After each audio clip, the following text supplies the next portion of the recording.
സംസ്ഥാനത്ത് കൂടുതൽ ടെക്നിക്കൽ കോളേജുകൾ ആരംഭിക്കുമെന്ന് മുഖ്യമന്ത്രി ഉമ്മൻചാണ്ടി. ഉന്നത ഗുണനിലവാരമുള്ള വിദ്യാഭ്യാസം കൂടുതൽ വിദ്യാർത്ഥികൾക്ക് ലഭ്യമാക്കാൻ സർക്കാർ നടപടി സ്വീകരിക്കുമെന്നും മുഖ്യമന്ത്രി പറഞ്ഞു.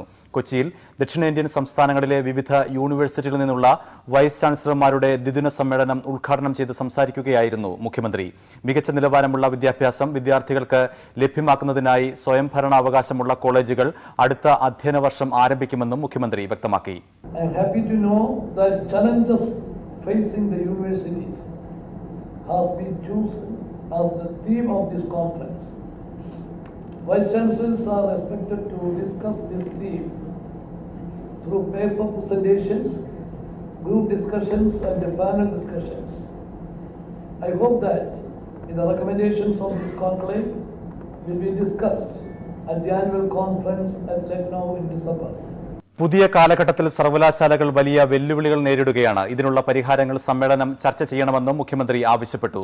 മന്ത്രിമാരായ കെ.പി. മോഹനൻ, കെ. ബാബു എന്നിവർ സംസാരിച്ചു.